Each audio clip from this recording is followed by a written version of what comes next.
What's up, everybody? Welcome back to the Fantasy Goods. And today we got a special game that we're going to play. And it's going to be called Path to the Playoffs. A little Jeopardy spin in tribute to Alex Trebek. So we're going to get to that right after this intro.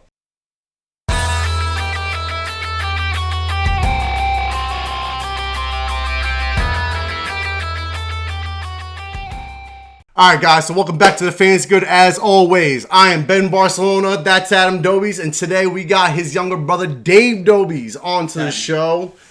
Dave, you want to say a couple words or no? No, let's just get into it, man. Alright, yeah, I feel you. Yeah, less talky, more ping pong. Alright, so first we're going to get into the running backs. Now, I am going to give everybody, including myself, 3 running backs that actually did good this week, week 10. And we're going to decide who we'd rather have going into the playoffs to make that playoff push to help your team get there. So our first candidates are going to be J.D. McKissick. We got Ronald Jones II and Nahim Heinz. Okay, guys, you got your whiteboards right here. On a count of 3. I'm going to win this one. Write down the guy who'd you rather have. Go.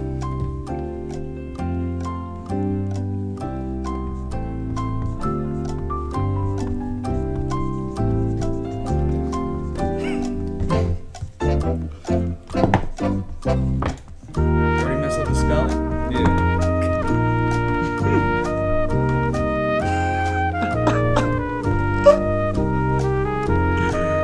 Oh, that's so funny. All right, down. Pencils down. All right. So, before we show, we're just going to put up some stats. So, J.D. McKissick, he put up 17.9 points against the Lions week 10. Week 9, he put up 17.2. He had a bye week 8. But week 7, he put up 7-10 against Dallas. Now, his week 11, 12, 13 matchups are Cincinnati, Dallas, and Pittsburgh. Pretty hard. Then we got Rojo over here. He put up 24-80. 24-80. It's unbelievable. I can't believe that even happened. Against Carolina, who's the 5th best matchup for running backs. Week 9, he went against New Orleans, put up 4.8. And then week 8 against the New York Giants, he put up 6.6. And his matchups for week 11, 12, and 13 are the Rams, the Kansas City Chiefs, and then he has the bye week on week 13, which is going to hurt everybody. But then we have Nahim Heinz, who put up 28.5 against Tennessee. Week 9, he put up 5.8 against Baltimore, which was a hard matchup. But against Detroit, week 8, he put up 21-20. His week 11, and 12, and 13 matchups, he's going against Green Bay, Tennessee, and Houston. Pretty good matchups. Now, guys, you ready for the results? Oh, I'm ready. All right, ready? 1, 2, 3. Rah! Who you got? Heinz, baby. And it's not Ward. Hit him with the Heinz. Yes, I think everybody agrees with Heinz. Week 10 he rushed 12 times for 70 yards and a touchdown. He caught 5 out of 6 targets for 45 yards and a touchdown, and he had a season high carry of 12 carries. I feel like he's out targeting Taylor right now, and I just don't have any confidence in Taylor anymore. I really don't. Now that Nahim Heinz is stepping it up and taking more carries out of the backfield, I feel like he can definitely help you in that playoff push to help you get into the playoffs. So what do you guys think? Dave, do you want to go first? Yeah. So, across the board, swept it with Heinz. We're all in agreement on Heinz. Yeah. He's a legit part of this offense. It's more of a committee than we thought. We thought Taylor was going to run away with the starting job and be just a workhorse. Yeah. When Mac went down. It's going to be Heinz. We're going to see Heinz get a nice, solid production for the remainder of the season. Philip Rivers got his trust. The reason I'm not picking McKissick here, even though he had like an insane almost 30 targets over the last 2 weeks. Yeah, he's almost giving out. And he's catching a good amount of them. That's PPR gold, and standard format these days is everyone's playing PPR. Yeah. I just don't know how sustainable that is. Alex Smith, he doesn't normally throw down the field, but he doesn't throw like he's been throwing. Yeah. He's barely throwing in front of the line of scrimmage. A lot of that's going to McKissick. They got Gibson back there. He's still the most talented back on that roster. he's gonna as the season goes along, and probably the Eagles, I guess. I don't know when the NFC is going to run away with it. Yeah, I don't know. But at some point, the Washington's going to be like, okay, I got to get it. Just erase them we from need the a better record books right look now. at our young studs. Yeah. So they're going to get Antonio Gibson the ball, who's actually a great pass catcher. He was a wide receiver in college. Yeah. I just don't see McKissick continuing this. There's going to be a regression to the mean. I mean, the last 2 weeks, McKissick had 15 targets and 14 targets, which is insane. Absurd to That's me. Alvin Kamara volume, for the most part. That's even more so. Yeah, not the Kamara talent, but the Kamara targets. Which are king. Targets are king. I don't see it happening. I really don't see that being the offense that they want to run in Washington. I just feel like they didn't think Alex Smith was going to be starting for them either. Yeah. And Alex Smith is coming back from that horrible injury, which, I mean, all respect in the world to him for coming back from. He threw over 400 yards. He number one in yardage this Yeah. week. You know? But it was a lot of dink and dunk stuff. I just think as he gets more comfortable, like, okay, I'm on the field and I'm okay. I'm up after that hit. I'm good. He's gonna start pushing it down. They want to get the ball to Scary Terry. Yeah. They want to see Antonio Gibson. I just think McKissick's more of a blip, and he's gonna regress more to the player he's been all his career. He'll just fade away eventually. Yeah, maybe he'll be a part. I just don't. He's not going to be almost 30 targets. I don't see the volume still being there for him. But I can still see again RB3 flex value. You can still use him. I mean, well, yeah. Heinz is going to get you touchdowns. He 3 separate games with 2 touchdowns this year. Yeah, in the first game he actually got carried. He's got Phillip Rivers' trust. I don't. McKissick's not part of Washington's plans. Yeah, is what I'm saying. If I'm pushing for the playoffs, I'm going to go with a role that I know is there. Yeah. And Nahim Heinz is basically doing the same thing he's been always doing, and that's catching balls. And now he's actually getting the rush yards, too. What about Rojo? Adam, what do you think about Rojo? So, Rojo, I'm totally taking Heinz over Rojo. His last 2 games, he went up against the number 10 best matchup defense, which was Carolina. And he put up 24.8 points. Last 2 games preceding that, 6 points, 5 points. Don't trust this man. All those points came from that long-ass touchdown. Which I'm so upset about. That could happen to anyone on any day. He just happened to get that this week. What do we always talk about in Madden, too? When you're running it, when you got the ball at the 1 or the 2, you're like, this is either a safety or a 98-yard touchdown. There's a coin flip. Yeah, and for his sake, it was a 98-yard touchdown, which really... For Fournette owners, if you had Fournette and you started him, that really hurt because he just kept getting the ball even more and more. But you can see that it's going to be a split committee. That's what I still think it's going to be a split committee. I don't think Rojo is running away with this. Definitely a split committee, and I just feel like there's just not a good running football team. No, I'm just prejudiced against anyone who fumbles. Yeah, I knew someone on Tampa Bay was going to have a big week this week because the week prior they only ran it 5 times. That's not what they want to do. But I also think they know they're not going to get production out of their running backs like they would getting 20. I feel like they're just running to set up play action, and I think they know that. Yeah, I mean, when you have Antonio Brown, Godwin, and Evans, I would assume so. Speaking of Antonio Brown, now he's under some investigation for smashing like a security camera before he got signed to the Bucs. Don't worry about it. They didn't even know about that. He's okay. He's all right. He's all right. He's okay. I waited 33 weeks to start this guy. Oh, man. All right, so we're going to get into our second round of Path to the Playoffs. Now, we're going to talk about some wide receivers that blew up that, maybe you like, maybe you don't. But out of these 3, which one would you rather have for your fantasy playoff push? So we have Marquez, Valdez, Scantling. Last week, he went against the Jaguars and put up 24-9 PPR format. Week 9, he went against the San Francisco 49ers, who are 18th in the league against wide receivers. He put up 19.3, but then week 8, he only put up 3.3 against Minnesota. His week 11 matchups are Indy, Chicago, and Philly, which are, pretty tough matchups. So our next candidate is going to be Marvin Jones. Last week, he went against Washington and put up 23.6 in PPR format, which ironically is the best he's done all season so far. Week 9, he put up 13.3, and week 8, he put up 18.9. Week 9 against Minnesota, week 8 against Indianapolis. And his next matchups, week 11, week 12, week 13, he's going against Carolina, who's 24th. Houston, that's 7th ranked against the wide receivers. And we got Chicago. That's 30th.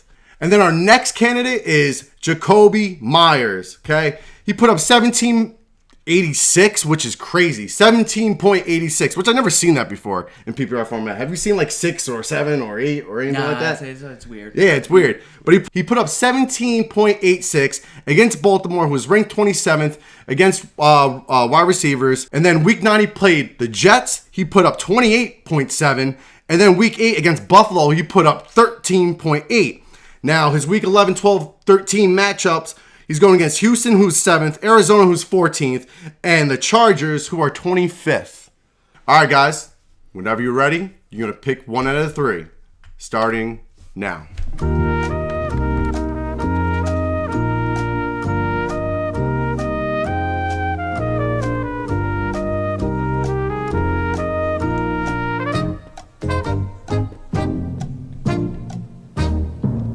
All right. Everybody is ready? Ready. All right. Let's do it. Here we go. 1, 2, 3.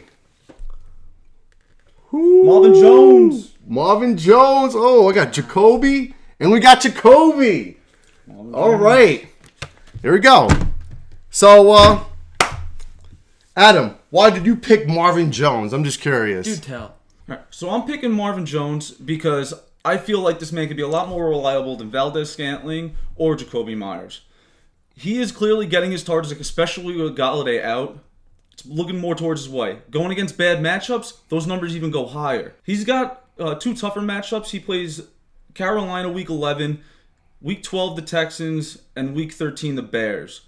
The Bears and Carolina, tougher matchups for him. But he's got that one in between, still can put up those points for you. All right, so in week 10, he had 10 targets for 8 receptions, 96 yards, and a touchdown. Like, he's produced with those numbers. You throw the ball to him, he's going to give you some guaranteed points. Clearly a favorite for Matthew Stafford. I stick with him. No idea when Galladay's back, so I'm sure you this guy's going to bring you some nice playoff wins.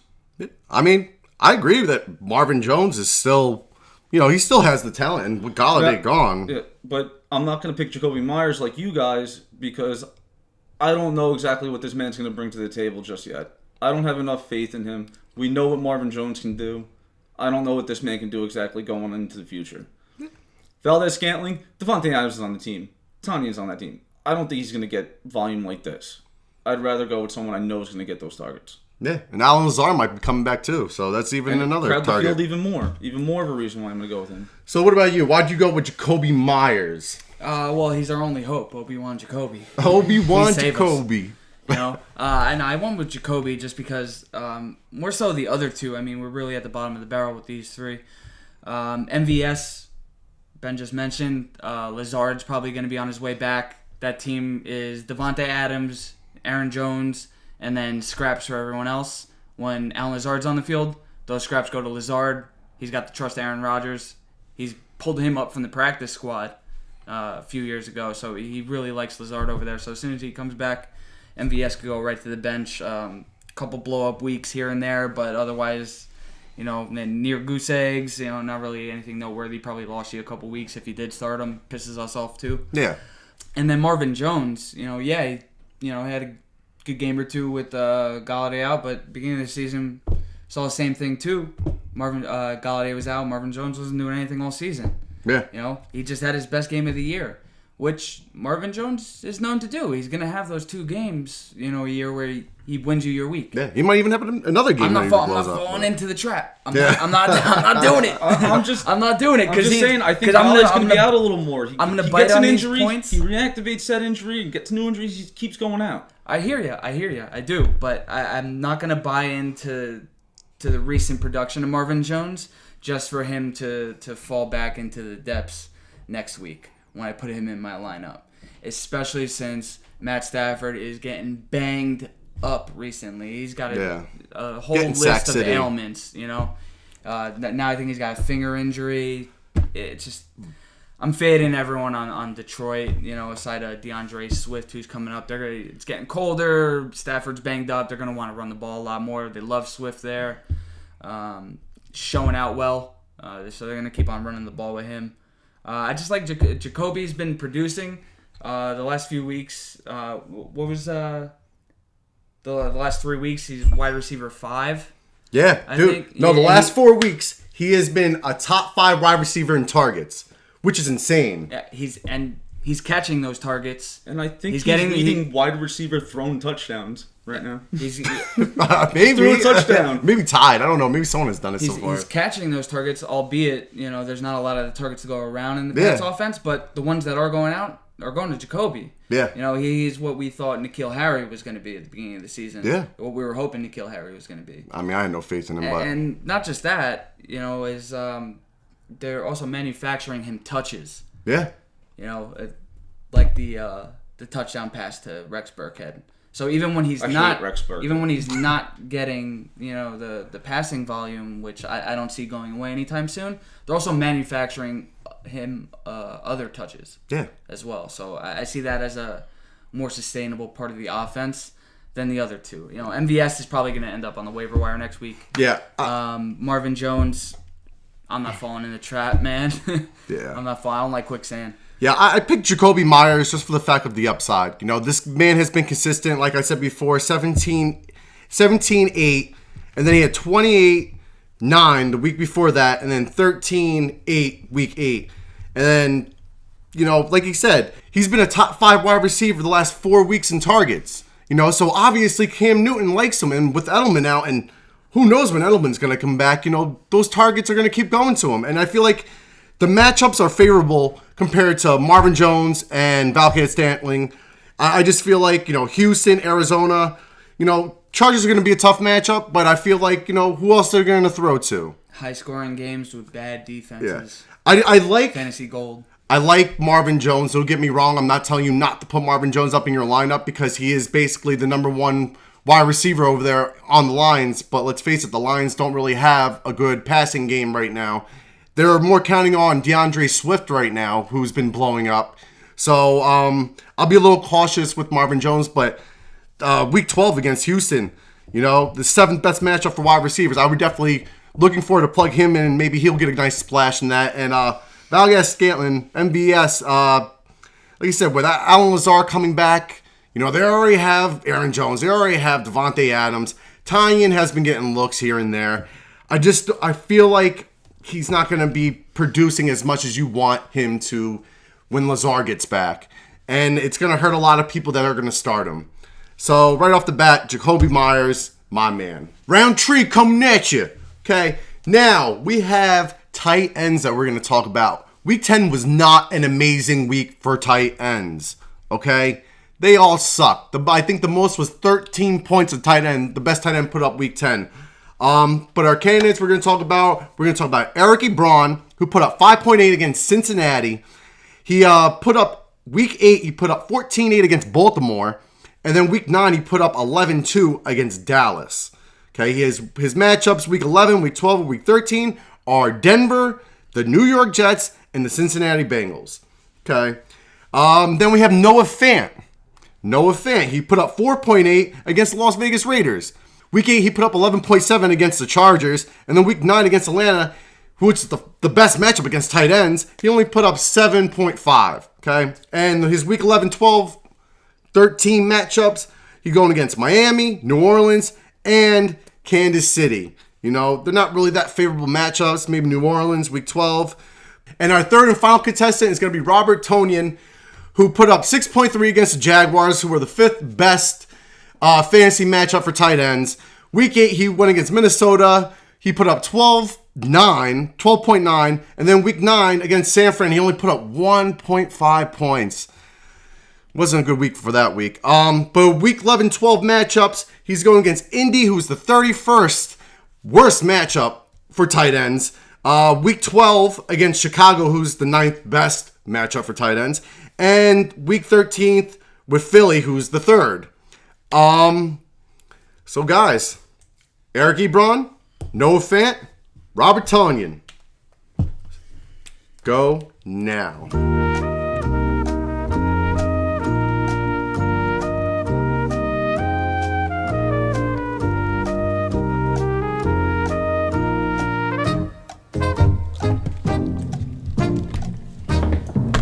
All right. So, on the count of 3, you guys ready? Mm-hmm. 1, 2, 3, go. Oh, wow.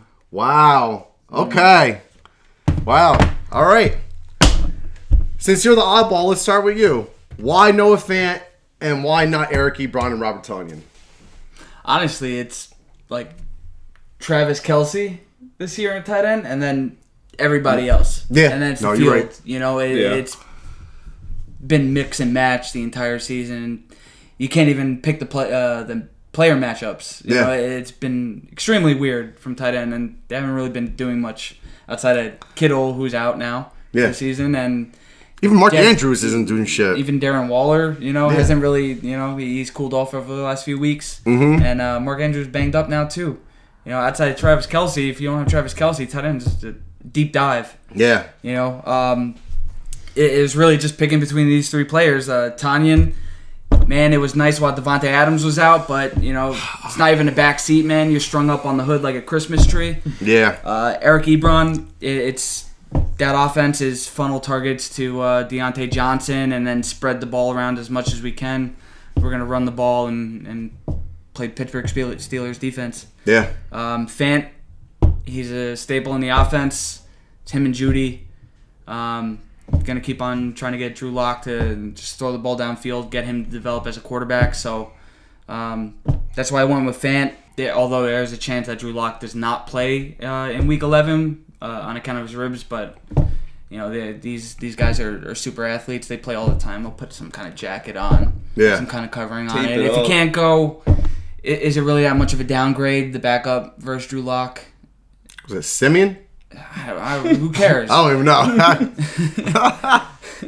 Who cares? I don't think it's that much. And even so, you bringing it back up. Backup quarterbacks love that safety net tight end. Yeah. So, if anything, it might even help. Yeah. All right. Well, I picked Ericky Braun just for the targets alone. Juju Smith-Schuster has been Dante Johnson, Chase Claypool has been but then also goes I just feel like that was beautifully said, man. Thank you. No, I feel like it could be anybody's day in the Pittsburgh Steelers. Any game, it could be anybody's game. And like I said, 6 targets, 2 receptions, 38 yards. I mean, this guy has a problem catching the ball, but he's getting those targets. He's getting targets left and right. This is his 3rd straight game below 50 yards, which is, not great at all. But the matchups that are coming up, he's going against Denver, the Jets, and Cincinnati, which are great matchups for the tight end. So I just feel like Ericky Braun would be the better candidate for those next couple of weeks, Week 11, Week 12, Week 13. Noah Fant, I like Noah Fant. He's also getting targets. He got 7 targets for 3 receptions and 18 yards. But the fact that Drew Lock might not play Week 11 kind of scares me. And then not to mention the matchups that he has. He has Miami coming up, which that Miami defense has just been spectacular lately. Brian Flores deserves Coach of the Year. They've just outperformed. I couldn't believe that they switched to Ryan Fitzpatrick. Can't believe they're 6-3. Yeah, and then they face Kansas City too, which is a little skeptical to me on Week 13. And Robert Tonyan, man, I hate to say it, but I'm losing faith in him. Not the faith that I'm losing faith in him, but I'm losing faith that he's not going to get targets. I feel like Aaron Rodgers prefers his wide receivers. I'm just waiting for a red zone touchdown with Robert Tonyan. And honestly, all 3 of these guys are startable for the tight ends because not all of them are amazing. You could play any one of these, and any dog can have his day right here. One of these can have it better than any of them. But for me, I feel like Ericky Braun, with the offense that he is on, with the Pittsburgh Steelers, and the targets that he's getting, and not to mention the fantasy points he's getting. Like I said, Week 8, 14, Week 9, 11. He had a bad week this week, but I feel like, those next coming up games, he'll bounce back.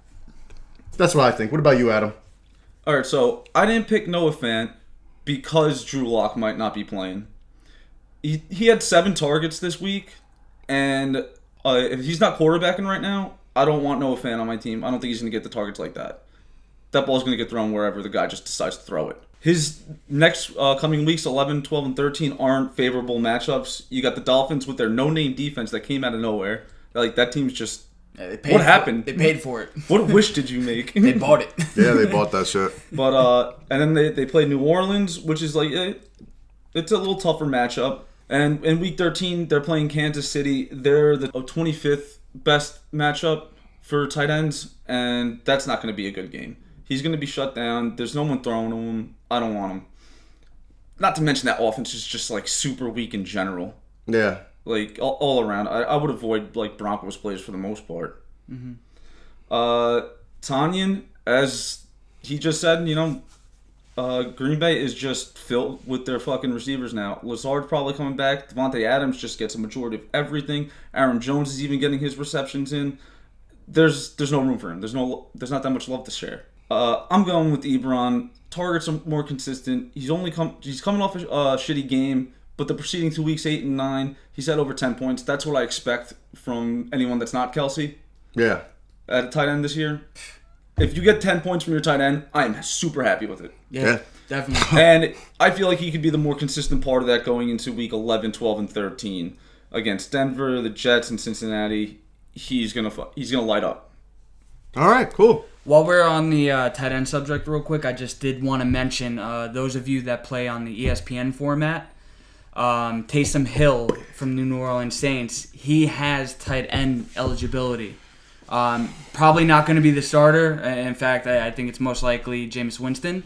However, I just think this increases more opportunities for Taysom Hill than putting him under center. What does he do normally? Like 5 snaps under center a game, around there, maybe a little bit less. But I think I could see him 10 snaps under center with Jameis Winston in, and he gets those high-value looks. He's always in the red zone. Whether he's passing or running, if you could put that in at your tight end spot. Yeah, that feels like cheating.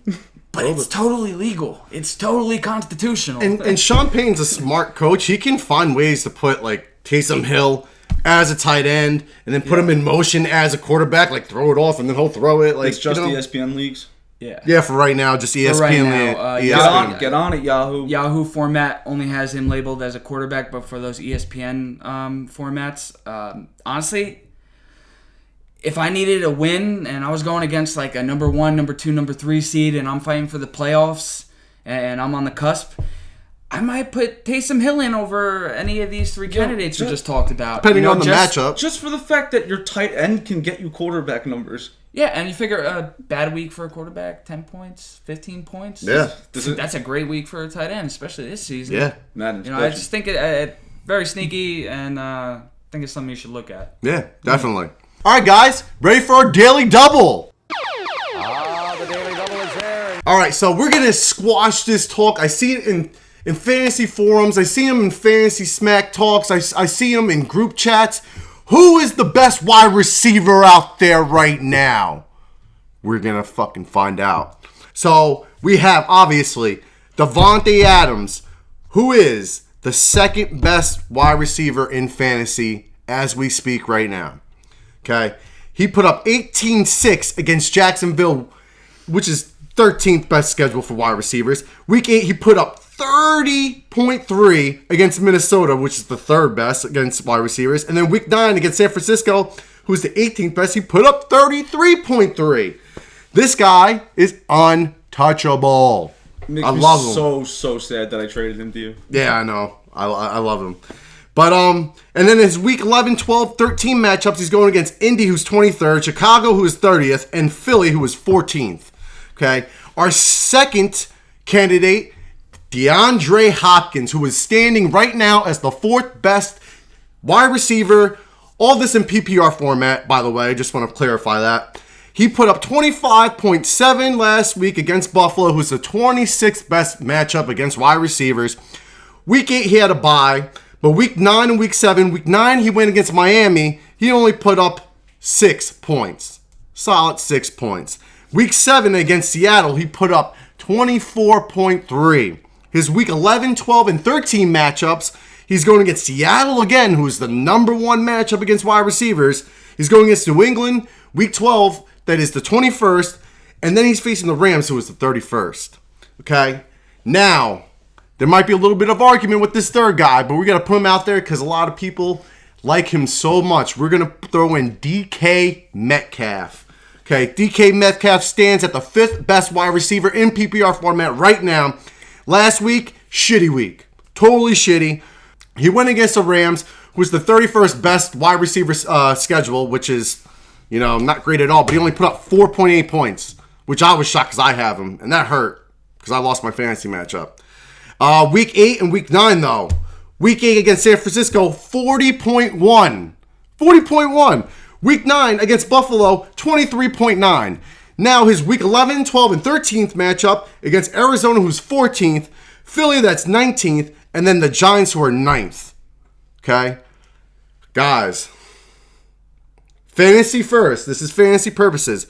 Who would you rather have? Adams, Hopkins, Metcalf, go.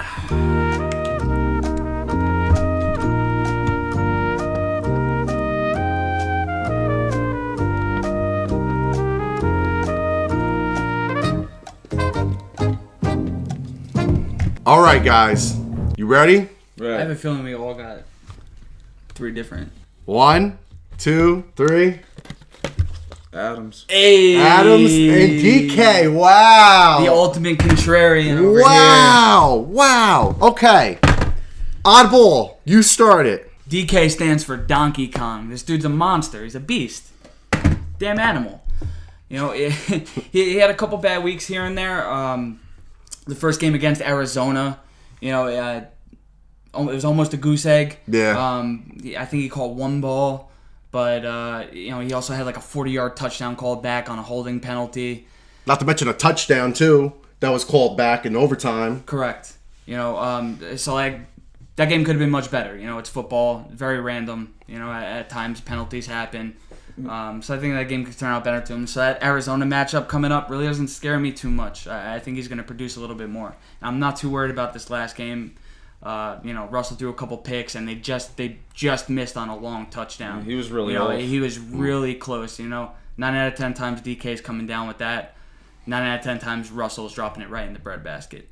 To branch off of all that, Tyler Lockett's also dealing with a little bit of knee sprain. He's a speedy wide receiver. That's his bread and butter. He's not a huge guy. If you ever saw him standing next to DK Metcalf, it's hysterical. It's like Derrick Henry. He's versus a Deion monster. Lewis. He's just an animal. DK Metcalf is definitely going to be the best wide receiver in the next year or two.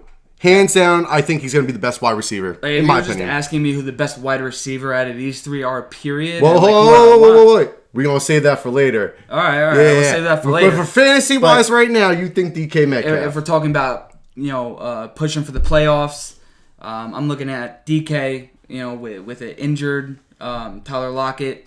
I'm not scared of this Arizona matchup. And then he's got Philly and the New York Giants coming up. He's going to ball out. That's why I went with DK. And I'm really happy I went against the grain on this one, because you two. Yeah. You guys talked before this? Or? Yeah. No, absolutely not. I went Devonte Adams. This guy is literally getting so many targets every freaking week. He is, in my eyes, the number 1 wide receiver in fantasy right now, even though he's not. Surprisingly, and I bet you'll never guess this, Stephon Diggs is the number 1 fantasy wide receiver in PPR format right now and also leads the league in targets as of right now. I was so wrong on him before the season. Bro, I saw that and I was like, you gotta be kidding me. But Davonte Adams, bro, last week, week 10, 12 targets, 8 receptions, 66 yards and a touchdown, 1 fumble, first fumble of the year. It's just going to get better from there, okay? He puts up constantly over 20 points every game, and lately he's been 30s and 40s.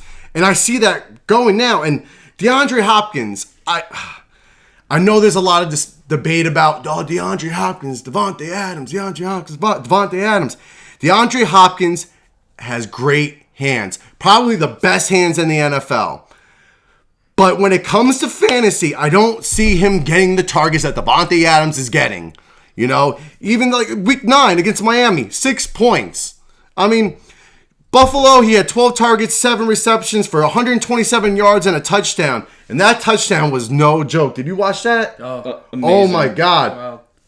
Bro, Dave Portnoy was freaking crying. Let's put it that way. In front of 3 Pro Bowlers. Yeah, dude. I mean, I just couldn't believe it. That was another reason I didn't pick Hopkins. Is that, he talked about the targets. I'm thinking about where the targets are coming from. That he sticks to the left side of the field. They're not really moving him around the formation. Yeah. They have their offense. They stick to it. They don't get too creative with Hopkins, which is really weird. Still a monster, and he's still producing like crazy, but he still gets targets too. They're not moving him in the slot too much. They're not moving him the other side of the field. He's really just staying on that left side of the field. And before Adam says something, I just want to put out there, in targets right now, DeAndre Hopkins is the 3rd wide receiver with the most targets right now. Davonte Adams is 8th, but he missed 2 games. So imagine if he played those 2 games where he would be.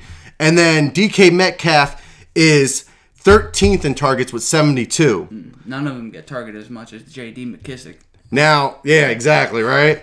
But in touchdowns now, Devonte Adams is 2nd most wide receiver with touchdowns with 9 touchdowns. DeAndre Hopkins is tied for 16th with only 4 touchdowns.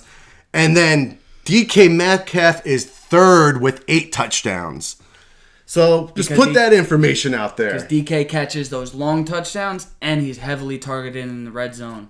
Touchdowns are gold. That's what you want. They're bread and butter. It's why Mike Evans is still fantasy relevant this year. Yeah. Now, Adam, why did you pick Adam? Well, awesome name, clearly. Yeah. But anyway, like you just said, you took the words right out of my mouth. If Adams did not miss those 2 games, I feel like he would be where Diggs is right now on top fantasy wide receiver. Yeah, I believe that. This man just constantly produces. His bad game got you 18 points. Yeah. I'm fine with that. Like you just said, the Cardinals' offense, it's all over the place. They're not even getting creative with him. There's not much more he does except those big plays like that out of nowhere. You can't foresee that. I don't think it's reliable enough to go with Hopkins over Adams. And DK Metcalf, I don't know. Like, I was kind of on the fence about this one, to be honest with you. But it's tough. But I feel like Adams is just a more targeted player. Splitting hairs, yeah. Yeah. So he's definitely more targeted. I'm probably wrong here. It's just the way that I feel about it with the matchups coming up injury too. and matchups coming up. I know Metcalf has the better schedule coming up, but schedules don't matter to Adams. They play the best defense or the worst defense. Honestly, schedules don't matter to any of these guys. Yeah, no, yeah, they're gonna shine regardless. Yeah, I just didn't want to make that a point at all for Adams because that don't matter to him. Yeah, I looked at the matchups. It was like Indy, Chicago, Philly, and I was like, oh, Indy and Chicago. I'm like, oh wait, Davonte Adams, whatever. Yeah, it doesn't matter. All right, guys, so that's gonna wrap it up today with Path to the Playoffs. Make sure you like, make sure you subscribe, make sure you comment.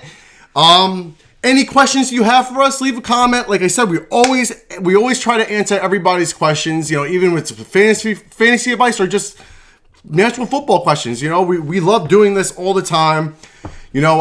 Stay tuned for our next episodes. Yeah, coming up. Yeah.